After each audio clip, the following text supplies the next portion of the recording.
Joining me right now is Iowa Congresswoman, member of Appropriations and Budget Committees, Ashley Hinson. Congresswoman, you said Biden doubled down on his failed agenda last night, renewing tax plans that will drive taxes higher.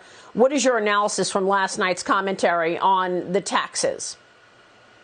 Well, I think, Maria, we all know that it's a lie. There's no way to pay for all of these plans without raising taxes on hardworking families. And Iowans know that every time they hear the word free, they know who's paying for that. That's coming out of their paychecks. He did double down. I mean, you can rename a package all you want to, which is exactly what they tried to do last night. But those policies just expand government, cost taxpayers more, and do nothing about the real worries of Iowans and Americans. I wanted to hear about solutions for inflation. He presented nothing. I wanted to hear about solutions for the border, policies that actually worked. I know you have President Trump coming on the show in about an hour, Maria, and I know that he had policies that worked to secure our border. We need to get back to those, and I didn't hear any of that from the president last night. Well, you know, most people say that this promise not to raise taxes on anybody making less than $400,000 is ambitious. It's not realistic because anybody who falls below that mark are still subject to the consequences of a highly taxed economy. That is the Federalists' analysis. So how is he going to pay for it? We've got $30 trillion in debt already. Did he have any solutions for actually getting us out of all of this debt while also pushing through his plans? Yeah. Well, it was very clear his plan is to tax the very people who are creating jobs and innovating in this country. Our small businesses that are struggling after the last year, they are going to be bearing the burden for all of these new taxes to pay for all this massive expansion of government. So that's why I said he doubled down, because unfortunately, it's the same recycled material from the last year. We know what the impact will be, and we know who's going to pay for it. And it's going to be, again, the small businesses. I'm glad you mentioned all the taxes that we pay as Americans, because it does add up. We need to be more responsible with taxpayer dollars, and that's one of the fights that we constantly have here in Washington, D.C.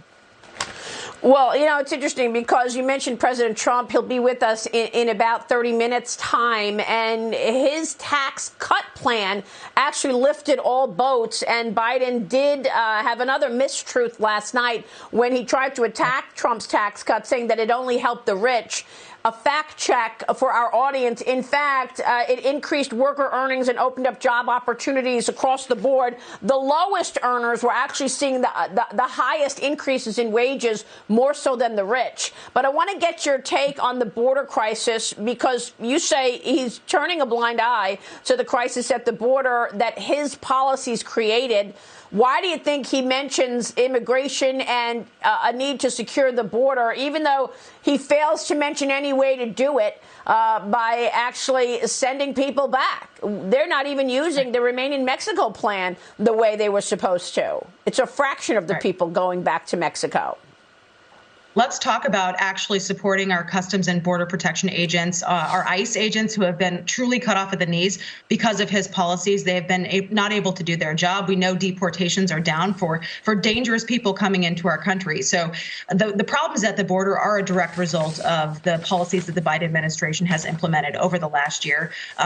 Maria, his approval rating is in the tank. He knows it. That's why you all of a sudden heard him talking about some of these things last night, because Americans know, and they are tired of feeling not safe in their communities. They're tired of having dangerous drugs come into their communities. They're tired of that rising crime.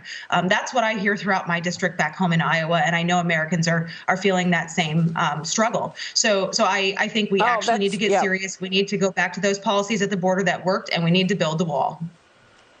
Oh, that's interesting that your analysis there, that you say he mentioned some of these hot button issues that he knows at least half of the country are outraged by: crime, wide open border. He did that because his poll ratings are plummeting, and he had to appease that. That's actually a very smart analysis. I think I agree with you, because the rating right now for President Biden is at 37% approval. That is a record low, Congresswoman.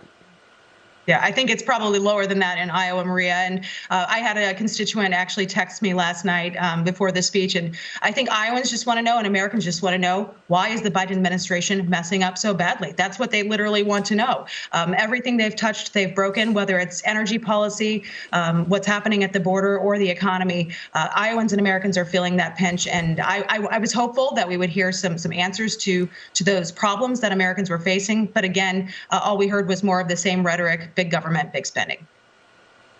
All right, Congresswoman, we'll be watching what happens from here. Great to get your analysis this morning. Thank you. Ashley Hinson joining us this morning.